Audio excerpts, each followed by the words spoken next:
Hello बच्चों, welcome back to physics tree. आज circular motion की थर्ड क्लास है। ओके, और थर्ड क्लास में हम लोग यूनिफॉर्म सर्कुलर मोशन पढ़ेंगे। ठीक है, उससे पहले मैं आपको याद दिला दूं कि मैंने आपको अभी तक क्या क्या पढ़ाया है। ठीक है, पहले दो लेक्चर्स में मैंने सबसे पहले आपको सिखाया था एंगल थीटा यानी एंगुलर डिस्प्लेसमेंट का फॉर्मूला। ओके, तो एंगल थीटा का फॉर्मूला हमने लिखा था length of arc upon radius. जब भी कोई चीज सर्कल में मूव करेगी तो वो जितना लेंथ चलेगी, सर्कल के किनारे पर जितना लेंथ ट्रैवल करेगी एल, और सर्कल की जो रेडियस है आर, उनका रेशियो जो होता है वो कितना होता है, एंगुलर डिस्प्लेसमेंट। कितना एंगल चला वो एल अपॉन आर से आता है। अब तुम ये ध्यान रखना कि इससे पहले तक हम थीटा डिग्रीज में कैलकुलेट करते थे और क्लास 11th से हम थीटा रेडियंस में कैलकुलेट करते हैं। इसकी यूनिट रहेगी रेडियंस। ओके, तो थीटा की वैल्यू रेडियंस में कैलकुलेट करने का क्या तरीका है, theta is equals to L by R. ये हमने पहली चीज पढ़ी थी। फिर मैंने ये भी बताया था कि जो 360 डिग्री है, या जब थीटा हम कंप्लीट सर्कल का कैलकुलेट करते हैं तो लेंथ पूरे सर्कल की कितनी होती है, पेरीमीटर के बराबर। और सर्कल की पेरीमीटर होती है 2 पाई आर डिवाइडेड बाई आर। तो theta of a complete circle कितना आता है, 2 पाई रेडियंस। तो 2 पाई रेडियंस किसके बराबर है, रेडियंस को शॉर्ट में रैड लिखते हैं। 2 पाई रेडियंस किसके बराबर है, 360 डिग्री। यानी पाई रेडियंस किसके बराबर होगा, 180 डिग्रीज के। और बाकी सब भी आपको बताए थे मैंने, पाई बाई 290 होगा, पाई बाई 360 होगा। तो ये पहली चीज पढ़ाई थी सर्कुलर मोशन में कि अगर सर्कल पे कोई चीज चल रही है तो एंगुलर डिस्प्लेसमेंट किससे रिप्रेजेंट कर सकते हैं, थीटा से। थीटा को और क्या बोल सकते हैं, एंगुलर डिस्प्लेसमेंट। ये पहली चीज बताई थी, फर्स्ट क्लास में ही आई थिंक बता दी थी। सेकेंड चीज बताई थी angular velocity. Angular velocity omega से रिप्रेजेंट करते हैं, और ओमेगा की वैल्यू क्या होती है, कितना एंगल चला कितने टाइम में। एवरेज वैल्यू निकालनी है तो total displacement upon total time, पर एंगुलर वेलोसिटी है तो डिस्प्लेसमेंट भी कौन सा लेना है, एंगुलर लेना है। या फिर डिफरेंशिएशन से निकालना है, इंस्टेंटेनियस वैल्यू निकालनी है तो D theta by D T. अगर डिफरेंशिएशन इस पॉइंट पे नहीं आता है तो या तो उसकी वीडियो देख लो। वैसे आज की क्लास में हमें डिफरेंशिएशन का यूज नहीं करना पड़ेगा। ओके, तो angular velocity omega is equals to angular displacement per unit time, या rate of change of angular displacement. इसकी यूनिट रहेगी रेडियन पर सेकेंड, यानी एक सेकेंड में कितना रेडियन घूम रहा है पार्टिकल। ओके, और तीसरी चीज मैंने बताई थी angular acceleration. Angular acceleration alpha होता है, और उसको कैसे कैलकुलेट करते हैं, चेंज इन एंगुलर वेलोसिटी पर यूनिट टाइम। या तो चेंज इन एंगुलर वेलोसिटी पर यूनिट टाइम बोल सकते हैं एवरेज वैल्यू के लिए, या फिर rate of change of angular velocity बोल सकते हैं इंस्टेंटेनियस वैल्यू के लिए। और इसकी यूनिट क्या आई थी, कितना रेडियन पर सेकेंड चेंज हुआ पर सेकेंड, यानी इसकी यूनिट थी रेडियन पर सेकेंड उसको लिख सकते हैं रेडियन पर सेकेंड स्क्वायर। ये तीन हमने एक्सियल वेक्टर बताए थे। कैसे वेक्टर्स, जो एक्सिस की डायरेक्शन में होते हैं। अगर कोई चीज एंटी क्लॉकवाइज घूम रही है तो उसकी डायरेक्शन एंटी क्लॉकवाइज तो बोल ही सकते हैं, पर आई कैप, जे कैप, के कैप में एंटी क्लॉकवाइज डायरेक्शन में फिंगर्स को रोटेट करो। एंटी क्लॉकवाइज रोटेट करोगे तो थंब किधर पॉइंट करेगा, बाहर की तरफ। तो एंटी क्लॉकवाइज को कौन सी डायरेक्शन बोलते हैं, बाहर की तरफ, यानी कि के कैप। एंटी क्लॉकवाइज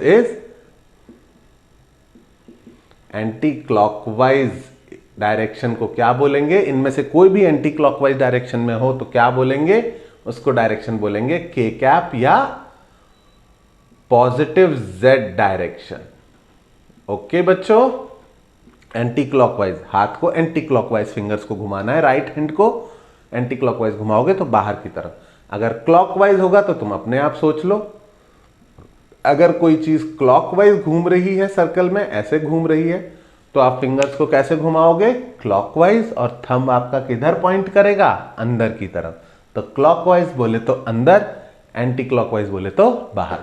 ये तीनों के लिए आप ये डायरेक्शंस यूज कर सकते हो। क्लॉकवाइज के लिए कौन सी डायरेक्शन लिखोगे? अंदर की तरफ, माइनस के कैप। अंदर की तरफ को रिप्रेजेंट कैसे करते हैं? क्रॉस लगा के। ओमेगा की क्या डायरेक्शन है? अंदर की तरफ। यहां पर ओमेगा की क्या डायरेक्शन है? बाहर की तरफ। आई बात समझ में? बाहर मतलब डॉट, अंदर मतलब क्रॉस। तो ये सब चीजें हमने बता दी थी, माइनस के कैप यानी माइनस जेड डायरेक्शन। और इसके बाद मैंने बताए थे कि जो लीनियर वेरिएबल्स होते हैं, लीनियर वेरिएबल्स कौन कौन से थे? डिस्प्लेसमेंट, सबको पता है डिस्प्लेसमेंट, ठीक है। फाइनल पोजीशन और इनिशियल पोजीशन को जोड़ने वाला वेक्टर इज योर डिस्प्लेसमेंट। कोई ए से बी तक गया तो this is your displacement vector, okay. दूसरी चीज वेलोसिटी। वेलोसिटी क्या होती है? डिस्प्लेसमेंट कितनी तेजी से बढ़ रहा है। तो डिस्प्लेसमेंट अपॉन टाइम भी लिख सकते हैं एवरेज वैल्यू के लिए, और इंस्टेंटेनियस के लिए ds/dt भी लिख सकते हैं, rate of change of displacement. पर इन दोनों की बात नहीं की, तीसरी चीज की बात करनी थी हमको, जो कि था एक्सेलरेशन। तो लास्ट क्लास में हमने एक्सेलरेशन के बारे में ही बात की थी, सेकेंड क्लास में यानी कि। तो एक्सेलरेशन इज डिफाइंड एज या तो change in velocity upon time, change in velocity पर यूनिट टाइम एवरेज वैल्यू के लिए, या फिर rate of change of velocity instantaneous values के लिए।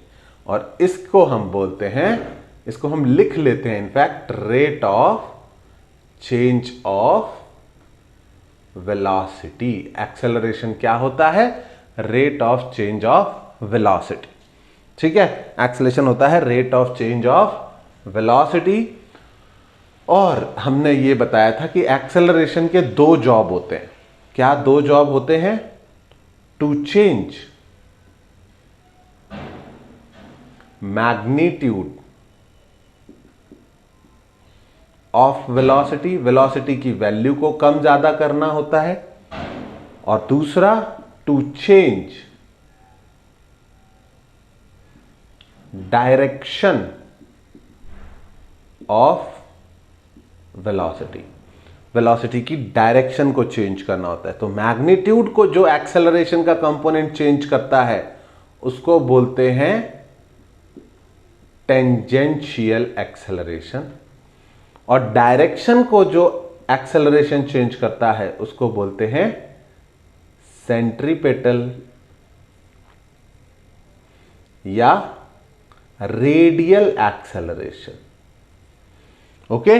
टेंजेंशियल एक्सेलरेशन हमेशा स्पीड को इंक्रीज या डिक्रीज करता है, वेलोसिटी की वैल्यू को इंक्रीज या डिक्रीज करता है, जबकि सेंट्रीपिटल एक्सेलरेशन किसको चेंज करता है? डायरेक्शन को। तो आप सोचो, सर्कुलर मोशन में हमेशा कौन सा एक्सेलरेशन डेफिनेटली प्रेजेंट होगा? Centripetal acceleration. कौन सा एक्सेलरेशन सिर्फ तब प्रेजेंट होगा जब पार्टिकल स्लो डाउन हो रहा है या स्पीड अप हो रहा है? Tangential acceleration. तो सर्कुलर मोशन में दोनों एक्सेलरेशन भी हो सकते हैं पिक्चर में, या फिर सिर्फ सेंट्रीपिटल एक्सेलरेशन पिक्चर में होगा। ऐसा कोई सर्कुलर मोशन नहीं हो सकता जिसमें डायरेक्शन चेंज ना हो रही हो, ओके। तो आई थिंक यहां तक मैंने लास्ट क्लास में समझा दिया था। मैंने इसके बाद इनकी वैल्यूज भी बता दी थी, अभी हम फिर से डिस्कस करेंगे। अगर कोई लास्ट क्लास नहीं देखा है, यहीं से शुरू किया है, तो you should note it down and then we can move forward. Okay बच्चों, आपने पॉज करके लिख लिया होगा यहां तक। हमने अभी तक की 2 क्लासेस में ये कवर किया है, आपको मैंने एक शॉर्ट रिकैप दे दिया। आज हमें आगे बढ़ना है और हमें बात करनी है सेंट्रीपिटल एक्सेलरेशन कैसे निकाला जाए, कैलकुलेट कैसे किया जाए। सबने इसका फॉर्मूला पढ़ा होता है। इसका फॉर्मूला बहुत सिंपल होता है। सेंट्रीपिटल एक्सेलरेशन का मैग्नीट्यूड हमेशा बच्चों किसके बराबर होता है? v²/r। ओके, सेंट्रीपिटल एक्सेलरेशन का मैग्नीट्यूड किसके बराबर होता है? v² r। और टेंजेंशियल एक्सेलरेशन का मैग्नीट्यूड किसके बराबर होता है? Rate of change of magnitude of velocity. ये किसको चेंज करता है? मैग्नीट्यूड ऑफ वेलोसिटी को। नेट एक्सेलरेशन किसको चेंज करता है? वेलोसिटी को। टेंजेंशियल एक्सेलरेशन किसको चेंज करता है? मैग्नीट्यूड ऑफ वेलोसिटी को। ये मैग्नीट्यूड का साइन होता है। और सेंट्रीपिटल एक्सेलरेशन किसको चेंज करता है? डायरेक्शन को। इसकी वैल्यू आपको कभी कैलकुलेट नहीं करनी पड़ेगी, आपको हमेशा याद रखनी है v²/r। ओके, चलो ये चीज समझ लेना कि अगर कोई चीज r रेडियस के सर्कल में घूम रही है तो उसके पास सेंट्रीपिटल एक्सेलरेशन होगा। उसको कोई ना कोई फोर्स क्या प्रोवाइड कर रहा होगा? Centripetal acceleration. जब तक कोई फोर्स सेंट्रीपिटल एक्सेलरेशन प्रोवाइड नहीं करेगा तब तक कोई चीज सर्कल में नहीं घूम सकती। कई लोग इसको उल्टा समझते हैं। लोग समझते हैं कि अगर कोई चीज सर्कल में घूम रही है तो उस पर सेंट्रीपिटल फोर्स लगा दो।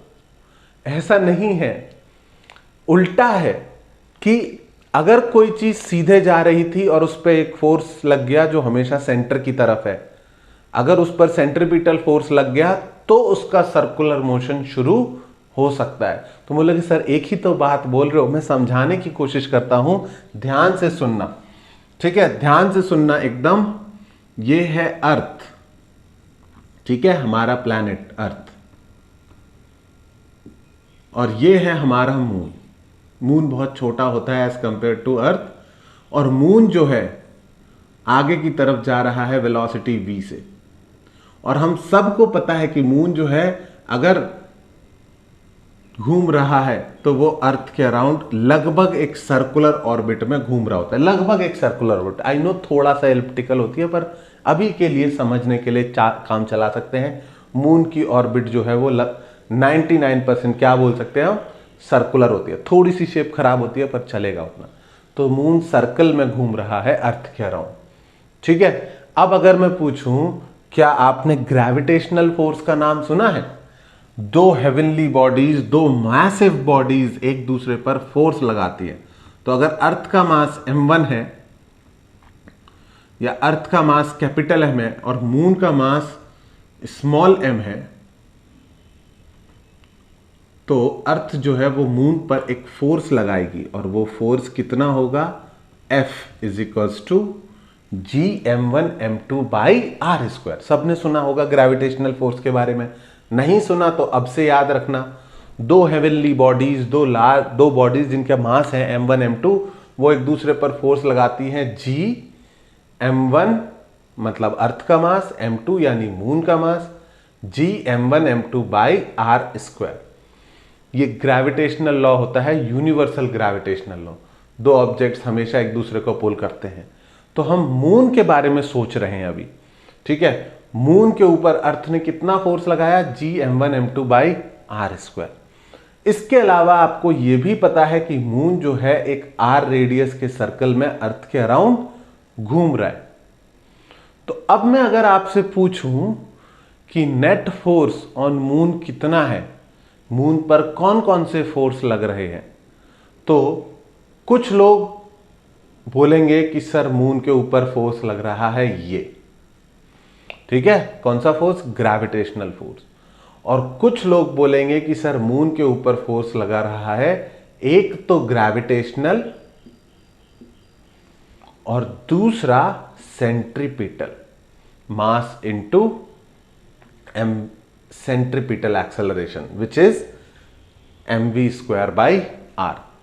और मेरे हिसाब से लगभग 80% लोगों को अगर मैं ये दोनों ऑप्शन दूं कि मून के ऊपर कितना फोर्स लग रहा है, एक ऑप्शन Gm1m2/r² और दूसरा ऑप्शन Gm1m2/r² प्लस कौन सा फोर्स? Centripetal force. तो एक बार आप अपना दिमाग चलाओ और सोच के बताओ कि आपको क्या लगता है कौन सा ऑप्शन करेक्ट है, ऑप्शन ए या option B? What is the net force on the moon? Gravitational force या gravitational force plus centripetal force? तो आई होप आपने ऑप्शन बी मार्क नहीं किया है, क्योंकि option B is incorrect. Moon के ऊपर सेंट्रीपिटल फोर्स नहीं लग रहा। कोई भी चीज जो सर्कल में घूम रही है उस पर सेंट्रीपिटल फोर्स नहीं लगता है, उस पर दुनिया के बाकी सारे फोर्सेस लगते हैं और उनमें से ही कोई फोर्स क्या काम करता है, उसको सर्कल में बाउंड करके रखता है। उनमें से ही कोई फोर्स सेंट्रीपिटल फोर्स कहलाता है। तो मेरे कहने का मतलब है मून के ऊपर ग्रेविटेशनल प्लस सेंट्रीपिटल फोर्स नहीं है, मून के ऊपर सिर्फ ग्रेविटेशनल फोर्स है और वही फोर्स किसके बराबर है, मास इनटू सेंट्रीपिटल एक्सेलरेशन। वही फोर्स क्या कर रहा है, उसकी वेलोसिटी की डायरेक्शन को चेंज करने की कोशिश कर रहा है। जब ये आगे जा रहा था तो फोर्स इधर लग के वेलोसिटी को ऐसे मोड़ देगा, और जब ये ऐसे जा रहा था तो फोर्स इधर लग के वेलोसिटी को ऐसे मोड़ देगा, और जब ये इधर जा रहा था तो यही फोर्स लग के फिर से वेलोसिटी को ऐसे मोड़ देगा, एंड ये काम करता रहेगा। तो मून के ऊपर नेट फोर्स कौन सा है, ग्रेविटेशनल फोर्स। तो जैसे जब ग्रेविटेशनल फोर्स ही था तो ये सेंट्रीपिटल का कंफ्यूजन कहां से आ गया। तो सुनो, थोड़ा ध्यान से सुनो मेरी बात।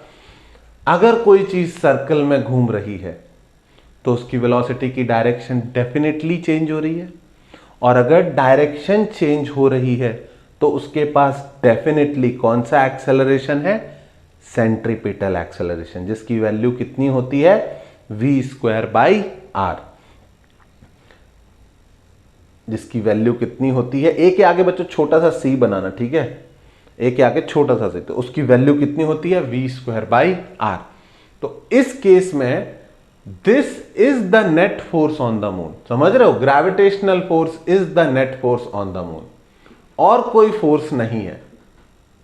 और न्यूटन ने क्या बोला था, न्यूटन ने बोला था कि नेट फोर्स किसके बराबर है, मास इनटू एक्सेलरेशन।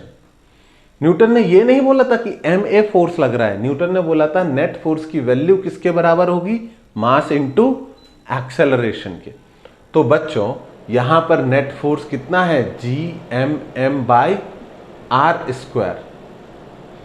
और इसकी वैल्यू किसके बराबर होगी, मास इनटू कौन सा एक्सेलरेशन सर्कुलर मोशन में जरूर होता है, सेंट्रीपिटल, और ये किस तरफ होता है, वेलोसिटी के परपेंडिकुलर अंदर की तरफ। सेंट्रीपिटल एक्सेलरेशन हमेशा किस तरफ होता है, सेंटर की तरफ, उसका नाम ही सेंट्रीपिटल एक्सेलरेशन है। हमेशा कैसा होता है, वेलोसिटी के परपेंडिकुलर होता है और हमेशा सेंटर की तरफ होता है। तो यहां पर जो एक्सेलरेशन है मून का, वो कौन सा एक्सेलरेशन है, सेंट्रीपिटल एक्सेलरेशन। तुम सोच रहे हो कि सर टेंजेंशियल एक्सेलरेशन क्यों नहीं है, क्योंकि मून की स्पीड चेंज नहीं होती है, क्योंकि वेलोसिटी के डायरेक्शन में कोई फोर्स नहीं है। सिर्फ किस डायरेक्शन में फोर्स है, वेलोसिटी के परपेंडिकुलर। तो किस डायरेक्शन में एक्सेलरेशन आएगा, वेलोसिटी के परपेंडिकुलर। परपेंडिकुलर डायरेक्शन वाले एक्सेलरेशन को क्या बोलते हैं, सेंट्रीपिटल एक्सेलरेशन। आई बात समझ में। तो अगर कुछ भी कंफ्यूजन है तो please go back to the second video and watch it. उसमें मैंने बहुत देर तक समझाया था कि सेंट्रीपिटल एक्सेलरेशन वेलोसिटी के परपेंडिकुलर वाला एक्सेलरेशन होता है और टेंजेंशियल एक्सेलरेशन वेलोसिटी के सेम लाइन वाला एक्सेलरेशन होता है। ओके, तो यहां पर नेट फोर्स की वैल्यू कितनी है, Gmm/r², और उसकी वैल्यू कितनी आई, m इंटू सेंट्रीपिटल एक्सेलरेशन, और सेंट्रीपिटल एक्सेलरेशन की वैल्यू पुट करेंगे तो ये सेम वैल्यू किसके बराबर हो गई, इज इक्वल्स टू दिस। तो मेरे कहने का मतलब समझो, अगर कोई चीज सर्कल में घूम रही है तो सेंटर की तरफ सेंट्रीपिटल फोर्स नहीं लगता। अगर कोई चीज सर्कल में घूम रही है तो जो फोर्स सेंटर की तरफ लगता है उसी को सेंट्रीपिटल फोर्स बोल देते हैं। यहां पर ग्रेविटेशनल फोर्स ही किसके बराबर है, सेंट्रीपिटल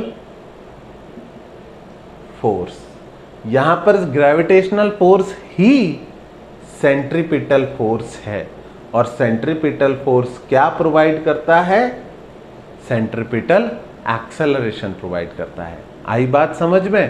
तो this force is equal to this, net force is equal to this, and this is equal to mass into centripetal acceleration. जब भी कोई सर्कुलर मोशन होगा, जब भी कोई सर्कुलर मोशन होगा, आपने एक पत्थर को रस्सी से बांध के घुमाया, ठीक है, आपने कार को रोड पे टर्न किया, आपने इलेक्ट्रॉन को प्रोटॉन के अराउंड घुमाया एटम के अंदर, जब भी कोई सर्कुलर मोशन होगा तो there will be a force toward the centre and that force will be called centripetal force.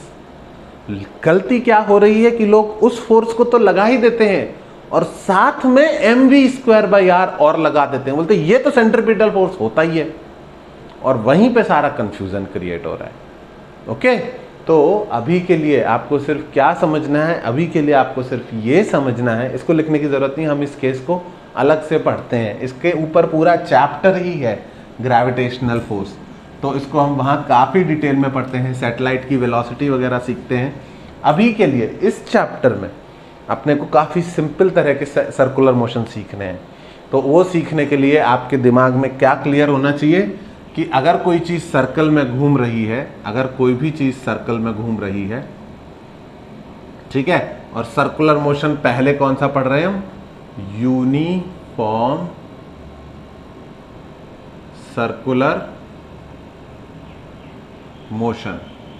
Uniform का मतलब समझाया था, ये भी मैंने लास्ट क्लास में बताया था। यूनिफॉर्म सर्कुलर मोशन यानी कौन सा मोशन? जिसमें स्पीड चेंज ना हो रही हो। क्या चीज कांस्टेंट है? Speed is constant. अच्छे से लिखें तो क्या चीज कांस्टेंट? वेलोसिटी का मैग्नीट्यूड इज कांस्टेंट। अगर वेलोसिटी का मैग्नीट्यूड कांस्टेंट है तो और कौन सी चीज कांस्टेंट होगी? Angular velocity which is v/r किसके बराबर होती है? स्पीड अपॉन रेडियस, ठीक है, या वेलोसिटी का मैग्नीट्यूड अपॉन रेडियस होती है, तो एंगुलर वेलोसिटी ऑल्सो कांस्टेंट, ठीक है। तो या तो स्पीड कांस्टेंट दी हो या एंगुलर वेलोसिटी कांस्टेंट दी हो, तो कैसा मोशन है? यूनिफॉर्म सर्कुलर मोशन, ठीक है। अगर यूनिफॉर्म सर्कुलर मोशन है तो एक्सेलरेशन के जो दो पार्ट होते हैं, एक टेंजेंशियल एक्सेलरेशन और एक सेंट्रीपिटल एक्सेलरेशन। तो अगर यूनिफॉर्म सर्कुलर मोशन है तो tangential acceleration which is rate of change of magnitude of velocity will be 0। इसकी चिंता नहीं करनी है। यूनिफॉर्म सर्कुलर मोशन में टेंजेंशियल एक्सेलरेशन 0 होगा, तो फिर कौन सा एक्सेलरेशन होगा? सेंट्रीपिटल एक्सेलरेशन होगा। और सेंट्रीपिटल एक्सेलरेशन की वैल्यू हमेशा कितनी आती है? v²/r। इसका भी एक प्रूफ है v²/r कैसे आती है, लेकिन इस क्लास में नहीं बताऊंगा। इस क्लास में मुझे आपको इसका यूज सिखाना है। पहले यूज सिखा दूं, प्रूफ पहले जब देखते हैं बच्चे, कई बार प्रूफ देख के डर जाते हैं, बोलते हैं ये कंसेप्ट बहुत मुश्किल है, लेकिन इसका यूज तो इजी है ना। तो जब यूज करना इजी है तो कंसेप्ट कैसे मुश्किल हो गया? तो यूनिफॉर्म सर्कुलर मोशन में सेंट्रीपिटल एक्सेलरेशन प्रेजेंट होता है। तो acceleration in uniform circular motion is technically AC, और AC की वैल्यू कितनी है? v²/r। For uniform circular motion acceleration is centripetal acceleration, और AC की वैल्यू कितनी है? v²/r। दूसरी चीज, इसकी डायरेक्शन किस तरफ होगी? Toward the centre. क्योंकि अगर तुम ठीक से सोचो तो सेंट्रीपिटल एक्सेलरेशन किस तरफ मोड़ता है वेलोसिटी को? सेंटर की तरफ ही तो मोड़ने की कोशिश करता है।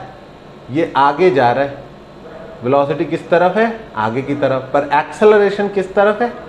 नीचे की तरफ। एक्सेलरेशन का क्या काम है? वेलोसिटी को चेंज करना, ठीक है। सेंट्रीपिटल लिख देते हैं, वैसे तुम समझदार हो अब, क्योंकि दोनों की वैल्यू सेम ही है इस केस में। तो एक्सेलरेशन, सेंट्रीपिटल एक्सेलरेशन नीचे की तरफ, तो वेलोसिटी को कैसे चेंज कर रहा है ये? अरे भाई, अगर एक्सेलरेशन नहीं होता तो ये ऐसे चला जाता कि नहीं? अब एक्सेलरेशन है तो इसने इसको आगे जाने की बजाय किस तरफ कर लिया?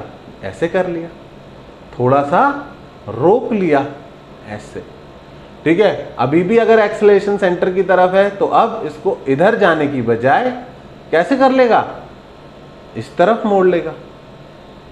समझ में आ रही है बात? तो ये एक्सेलरेशन वेलोसिटी की डायरेक्शन को हमेशा किस तरफ मोड़ने की कोशिश करता रहेगा, सेंटर की तरफ। और उसका रिजल्ट क्या होगा कि ये उसी सेंटर के अबाउट पार्टिकल पूरी तरह एक सर्कल में घूम जाएगा, ठीक है।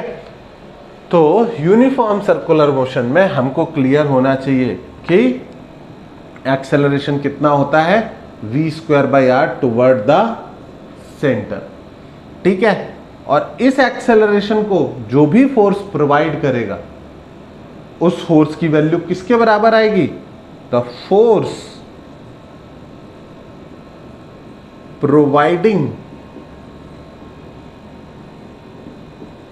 The centripetal acceleration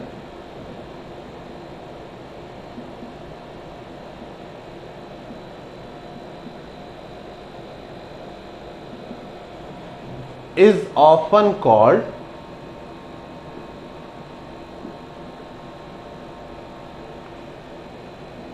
centripetal force. जो फोर्स सेंट्रीपेटल एक्सेलरेशन प्रोवाइड करता है उसको हम ऐसे ही हंसी मजाक में क्या बोल देते हैं, सेंट्रीपेटल फोर्स। तो कोई फोर्स होना चाहिए जो सेंटर की तरफ लग रहा है, उसको क्या बोल देंगे, सेंट्रीपेटल फोर्स। ऐसा नहीं करेंगे कि हमें फोर्स नहीं मिला तो अपनी मर्जी से एक नया सेंट्रीपेटल फोर्स सेंटर की तरफ लगा दिया, वो बहुत बड़ा पाप हो जाएगा। उसको one more try I will give to make you understand कि सेंट्रीपेटल फोर्स कुछ नहीं होता। हम जो ऑलरेडी फोर्सेस पढ़ चुके हैं, normal, friction, tension, gravitation, electrostatics अभी नहीं पढ़ा होगा तुमने, इनमें से ही कोई ना कोई फोर्स सर्कुलर मोशन कॉज कर रहा होता है और इनमें से ही किसी को सेंट्रीपेटल फोर्स बोला जाना चाहिए। फटाफट इसको नोट डाउन करो, फिर हम आगे बढ़ते हैं। ओके बच्चों, आपने लिख लिया होगा, ठीक है, यहां तक की कहानी।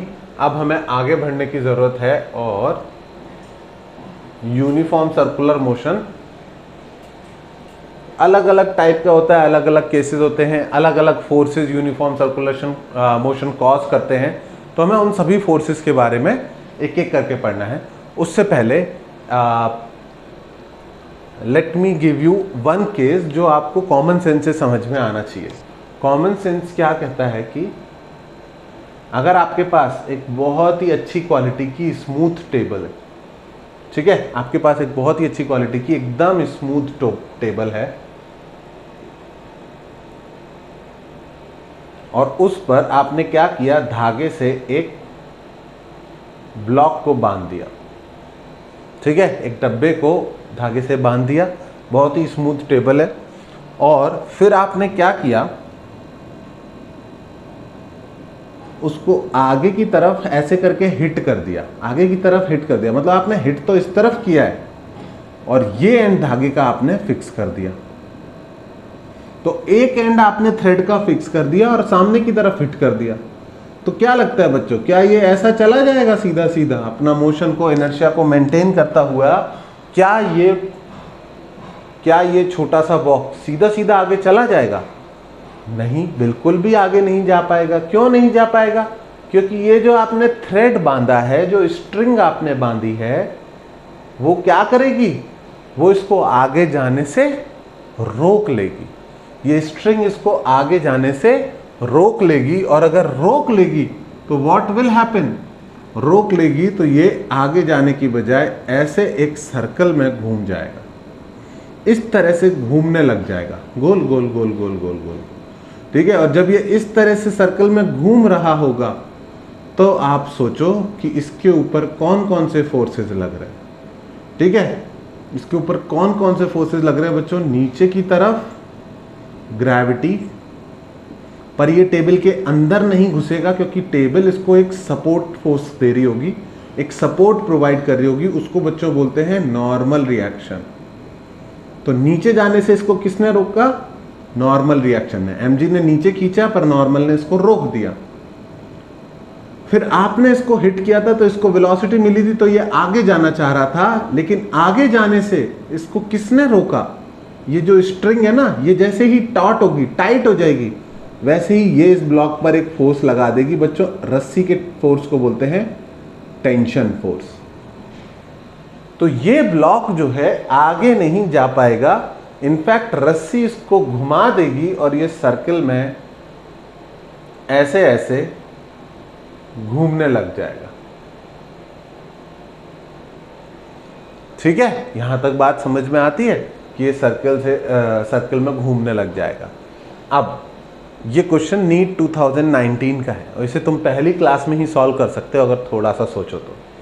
ये जो ब्लॉक गोल गोल घूमने लग गया, ठीक है, इसका टॉप व्यू बनाते हैं, ऊपर से देखने पर कैसा दिखाई देगा। तो जब टॉप व्यू बनाया तो ऊपर से ऐसा दिखाई दिया और सर्कल ऐसे दिखाई दिया गोल गोल। इसको वेलोसिटी आगे की तरफ दी थी v, लेकिन रस्सी की टेंशन ने इसको आगे जाने से रोक लिया और इस तरह से सर्कल में घुमा दिया। ठीक है, अब अगर कोई चीज सर्कल में घूम रही है तो हमने इतनी बात कर ली, उसके पास एक सेंट्रीपिटल एक्सेलरेशन होगा। अगर कोई चीज सर्कल में घूम रही है, उसकी वेलोसिटी की डायरेक्शन चेंज हो रही है, तो डायरेक्शन किसके दम पर चेंज हो रही होगी? सेंट्रीपिटल एक्सेलरेशन के दम पर। उसकी वैल्यू होती है v²/r। तो अब अगर मैं पूछूं what is the net force on this block, net force on the box या ब्लॉक, जो भी मान रहे हो आप, उस पर नेट फोर्स कितना है? तो ऑप्शंस कुछ इस तरीके से दिए हुए थे एग्जाम में। एक ऑप्शन था mv²/r प्लस टेंशन फोर्स। ठीक है, टेंशन को सिर्फ T से रिप्रेजेंट किया हुआ था। दूसरा था T माइनस mv²/r। तीसरा ऑप्शन था सिर्फ T और चौथा ऑप्शन था सिर्फ mv²/r, या शायद उस एग्जाम में चौथा ऑप्शन नन ऑफ दीज था, मुझे याद नहीं। तो इस तरह से 4 ऑप्शन दिए हुए थे। ठीक है, इनमें से 4 में से एक चूज करना था। और one of my very good students जो एक्चुअल में नीट में सेलेक्ट हो गई, मतलब she was a very bright kid and even she marked this answer, T minus mv²/r। और मैंने उससे बाद में पूछा, बेटा तूने ये क्यों मार्क किया? एंड शी सेड, सर वो कुछ याद था, टेंशन लगती है और सेंट्रीपिटल फोर्स होता है, मुझे लगा प्लस तो नहीं होगा तो माइनस होगा, और उसने, ये बेचारी ने ये मार्क कर दिया और ये गलत था। Even she got selected. उसका बाकी का पेपर बहुत अच्छा था, लेकिन उसने पहले क्वेश्चन में गलती कर दी। तो I was pretty angry with her कि ये चीज़ काफ़ी समझाई थी, फिर भी तुम गलत कराए। पर उसके बाद से I take special care for this concept, T minus mv²/r गलत है, और तो और T प्लस mv²/r भी गलत है। ना ये करेक्ट है ना ये करेक्ट है। इस क्वेश्चन का correct answer is this as well as this. Both of them are same thing, hence both of them are correct. बोलोगे सर ये क्या बोल रहे हो? भाई ध्यान से समझो, न्यूटन्स लॉज कहता है कि नेट फोर्स किसके बराबर है? मास इनटू एक्सेलरेशन। इस पर नेट फोर्स, बच्चों ये नॉर्मल और ये mg, ये तो एक दूसरे को काट देंगे, इक्वल हैं और अपोजिट हैं, कैंसिल कर देंगे। तो नेट फोर्स, कौन सा फोर्स बचा? टेंशन। तो नेट फोर्स इस पर है T। अगर तुमने T के साथ प्लस mv²/r लिखा तो तुमको कंसेप्ट समझ में नहीं आ रहा है अभी भी। तो तुमको अभी भी लग रहा है कि ये mv²/r कोई जादुई फोर्स है जो जैसे ही कोई चीज सर्कल में घूमती है उस पर लग जाता है। ऐसा बिल्कुल नहीं है। कोई चीज सर्कल में घूम रही है तो उसका वजह कोई रियल फोर्स होगा। यहां पर वो वजह है ये रस्सी। इस रस्सी का force is the real force, और वही फोर्स है इसके ऊपर। फोर्स कितना है? टेंशन। और टेंशन की वैल्यू किसके बराबर होगी? मास इनटू सेंट्रीपिटल एक्सेलरेशन। और सेंट्रीपिटल एक्सेलरेशन की वैल्यू कितनी होती है? v²/r। यहां पर r is the radius of the circle, यानी जो भी इस स्ट्रिंग की लेंथ दी हुई थी, शायद l दी थी या r दी थी, मुझे याद नहीं है, r ही मान लेते हैं। तो टेंशन की वैल्यू किसके बराबर है? mv²/r। तो यहां पर this is tension force and this tension force is the centripetal force. This is not a force. The value of centripetal force comes out to be mv²/r। ये कोई फोर्स नहीं है, ये तो मास और एक्सेलरेशन का प्रोडक्ट की वैल्यू है। Is that clear? अगर इसमें 1% भी डाउट है, 1% भी डाउट है, और मुझे बहुत कम लगता है कि तुम लोगों को डाउट होगा, क्योंकि तुम लोग हर अगले साल और ज्यादा होशियार होते जा रहे हो, ठीक है। तो ये केस 1 मुझे जो पढ़ाना था, सबसे सिंपल वाला सर्कुलर मोशन, जिसमें एक ब्लॉक एक स्मूथ टेबल पर गोल गोल घूम रहा है एक पत्थर की वजह से, एक स्ट्रिंग की वजह से। तो अगर इसमें 1% भी डाउट है, आंसर तो यहां पर आ गया, टेंशन की वैल्यू कितनी आ गई? mv²/r। अगर इसमें 1% भी डाउट है तो बच्चों इस वाले एग्जाम्पल को लिख लेना और इस वाले एग्जाम्पल को समझ लेना, हमेशा हमेशा के लिए क्लियर हो जाएगा। ग्राउंड पर एक ब्लॉक रखा है m और इस पर एक फोर्स लगा हुआ है आगे की तरफ F, और ये ब्लॉक आगे जा रहा है विद एक्सेलरेशन a। अब अगर मैं आपसे पूछूं कि नेट फोर्स, मैं पूछूं कि what is the relation between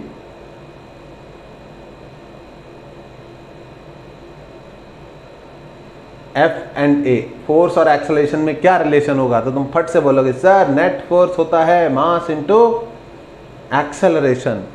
force इस पे लग रहा है आगे, मास है m, एक्सेलरेशन है a, ये रिलेशन होगा। अगर वैल्यू पूछते तो हम बोल देते a = F/m।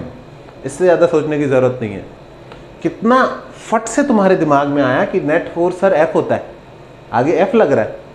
अब अगर तुमसे तुम्हारा दोस्त आके पूछे कि बेटा नेट फोर्स कितना है इस पर, तुझे कुछ नहीं आता, हम बताते हैं। नेट फोर्स इस पर F है या F+ma है या F-ma है या ma है, तो तुम बोलोगे अरे किससे बना रहा है भाई, ये सब बकवास है। इस पर नेट फोर्स F है और उसकी वैल्यू ma के बराबर है। आई बात समझ में? जैसे ma कोई फोर्स नहीं होता, इसकी ये वैल्यू नेट फोर्स के बराबर आती है, ऐसे ही सेंट्रीपिटल फोर्स कोई फोर्स नहीं होता, जो फोर्स सेंटर की तरफ लग रहा है वही सेंट्रीपिटल फोर्स है। मैंने बहुत ज़्यादा बार ये बात रिपीट करी, आई अंडरस्टैंड। अगर तुमने पेशेंटली यहाँ तक देखा है तो you will never forget this, ठीक है। तो please write it down, this is the simplest case of uniform circular motion. Horizontal एक चीज़ घूम रही है, फ्रिक्शन वगैरह है नहीं, नोट डाउन करो। आपको टेंशन की वैल्यू कितनी पता है? mv²/r। ओके बच्चों,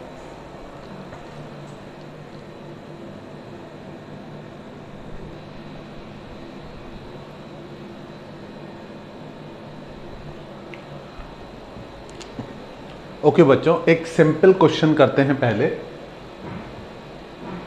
to make this thing absolutely clear. क्या कि अगर कोई स्मूथ टेबल है और उस पर मैंने एक ब्लॉक बांध दिया और रस्सी की लेंथ है 5 मीटर, ब्लॉक का मास है m और m की वैल्यू गिवन है 10 kg, ठीक है। और फिर मैंने इसको आगे की तरफ थ्रो कर दिया with the speed, with the velocity, with the speed, जो भी बोलूं, वेलोसिटी बोल रहा हूं तो मेरा मतलब है magnitude of velocity, with the velocity 20 metre पर सेकेंड। तो जब तक ये रस्सी टूट नहीं जाती ये ब्लॉक आगे नहीं जाएगा, इधर नहीं जा पाएगा। कैसे? इस तरह से घूमता रहेगा, ओके। और अगर टेबल स्मूथ है तो वो एक्चुअली उसकी स्पीड भी कम नहीं होगी, वो ऐसे ही घूमता रहेगा गोल गोल गोल गोल। तो अगर मैं बोलूं कि calculate tension in the string. तो आपको क्या करना है, आपको इस ब्लॉक का फ्री बॉडी डायग्राम बनाना है। नीचे की तरफ mg, ऊपर की तरफ नॉर्मल, मतलब जो भी फोर्स आपको दिख रहे हैं वो ब्लॉक पे बनाने हैं, अंदर की तरफ टेंशन, और साथ में कौन सा फोर्स लगाना है अंदर की तरफ, कोई फोर्स नहीं, सेंट्रीपिटल फोर्स कुछ नहीं होता।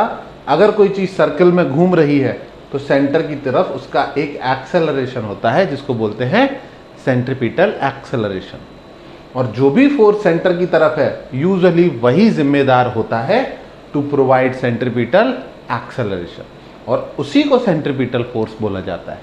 तो यहां पर इस ब्लॉक पर x डायरेक्शन की, ये x डायरेक्शन है, x डायरेक्शन की इक्वेशन बनेगी net force is equals to mass into acceleration, और उसकी हम कौन सी डायरेक्शन में इक्वेशन लिख रहे हैं, x डायरेक्शन में। तो x डायरेक्शन का force which is tension is equals to mass into centripetal acceleration. तो आई अंडरस्टैंड कि जब आप AC की वैल्यू v²/r डालोगे तो टेंशन की वैल्यू कितनी आ जाएगी, mv²/r। तो जो भी सेंट्रीपिटल फोर्स है उसे इतना फोर्स प्रोवाइड करना पड़ेगा to keep the block in circle. और अब हम वैल्यू पुट कर सकते हैं 10 × 20 का स्क्वायर डिवाइडेड बाई 5। यहां पर आप खुद से भी पॉज करके सॉल्व कर सकते थे, और आंसर आएगा 400 × 2 800 न्यूटन। तो इस रस्सी को कितना फोर्स लगाना पड़ेगा, 800 न्यूटन फोर्स लगा के रखना पड़ेगा, अदरवाइज ये ब्लॉक आगे चला जाता। अगर ये टेंशन इतना फोर्स नहीं लगाएगी तो ये ब्लॉक आगे चला जाएगा। अगर इस रस्सी की ब्रेकिंग टेंशन 800 न्यूटन से कम हुई तो भी ये ब्लॉक रस्सी को तोड़ के सीधा चला जाएगा। तो जो भी फोर्स सेंटर की तरफ लग रहा है, इस केस में टेंशन है, उसी को सेंट्रीपिटल फोर्स बन के सेंट्रीपिटल एक्सेलरेशन प्रोवाइड करना पड़ेगा। Is that clear? ठीक है, एक और क्वेश्चन लेते हैं। ये तो बहुत ही सिंपल हो गया, फिर भी लिख लेना, ठीक है। रिवीजन करोगे टाइम बाद तो सिंपल क्वेश्चंस भी करने में कई बार दिक्कत हो जाती है, ठीक है। तो इन दिस वन, या ऐसे कर लूं, इस बार एक फिक्स पॉइंट है और दो ब्लॉक्स कनेक्ट कर देते हैं, एक ऐसा, ठीक है, ये है M1, और उसके आगे भी रस्सी जा रही है, और फिर ये दूसरा ब्लॉक है, ये है M2, ठीक है। तो एक M1 ब्लॉक है और फिर एक M2 ब्लॉक है, और ये रही आपकी बड़ी सी टेबल, या इस बार बच्चों सीधे सीधे ग्राउंड ही बोल देते हैं कि ये ग्राउंड पे रखे हुए हैं,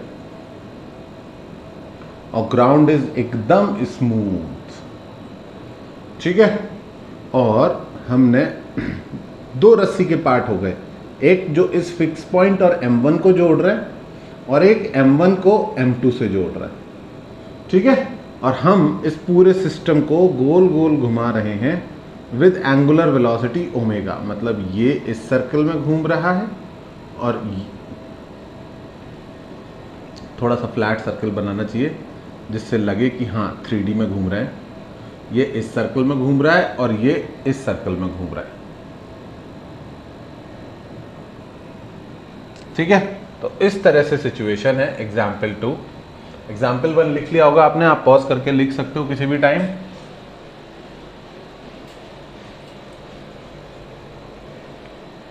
ठीक है, तो इस बार बच्चों रस्सी के दो हिस्से हैं, एक है जो फिक्स पॉइंट और M1 के बीच में है, तो इसको मैं T1 बोल रहा हूँ, इस रस्सी की टेंशन को, और दूसरा है जो M1 और M2 के बीच में है, तो इसको मैं T2 बोल रहा हूँ, इसकी टेंशन को क्या बोल रहा हूँ, T2, ठीक है।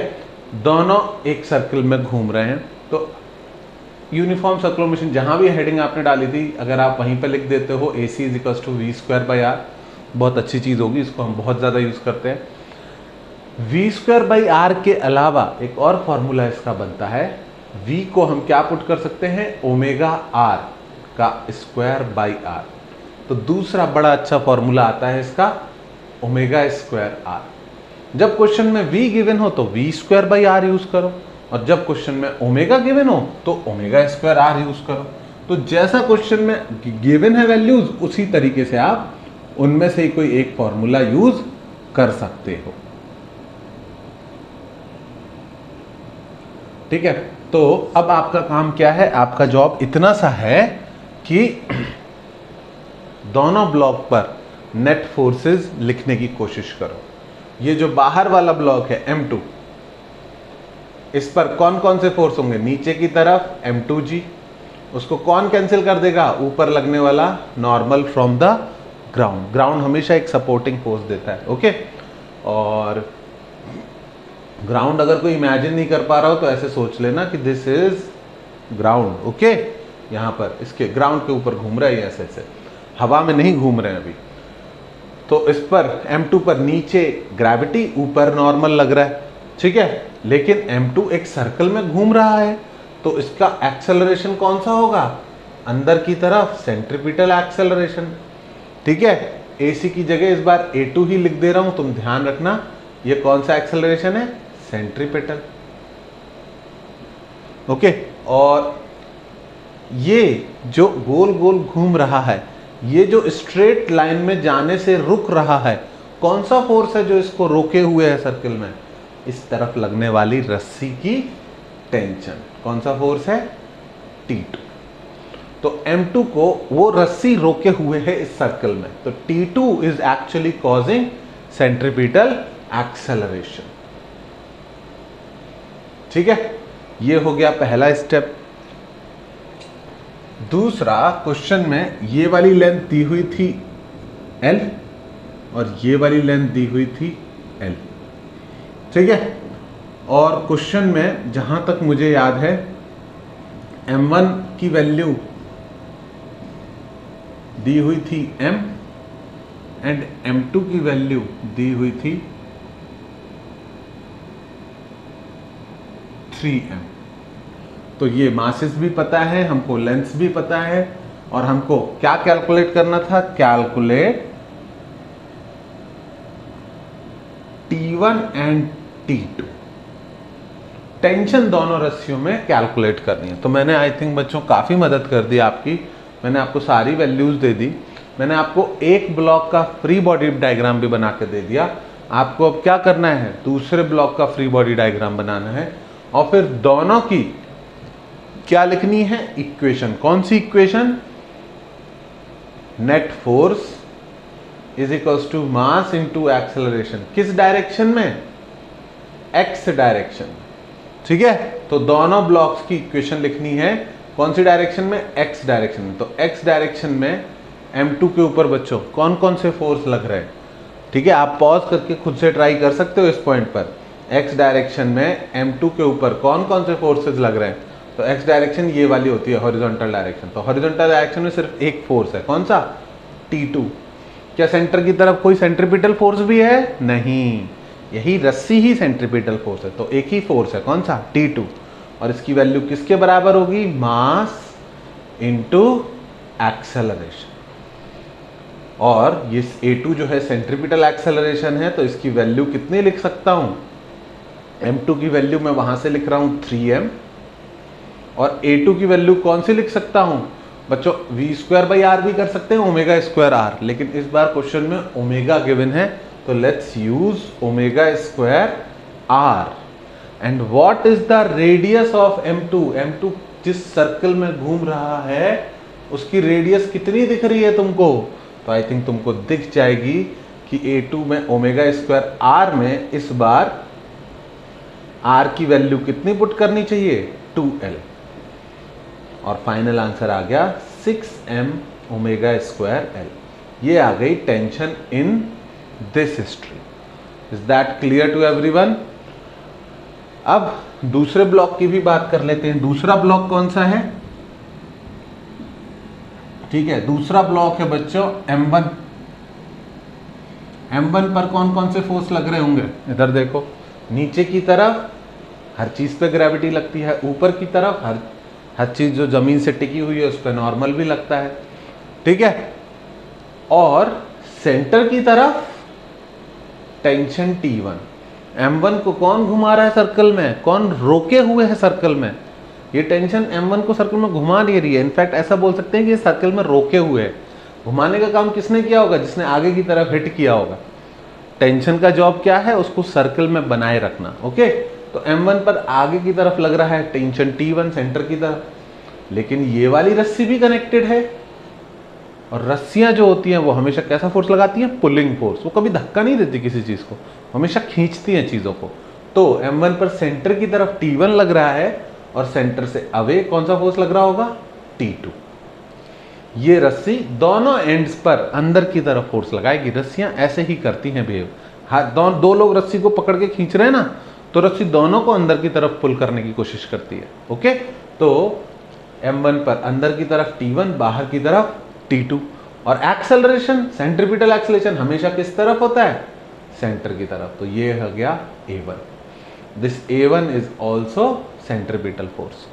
तो दूसरी इक्वेशन हम किसकी लिख रहे हैं? पहली हमने किसकी इक्वेशन लिखी थी? ये इक्वेशन थी M2 के लिए।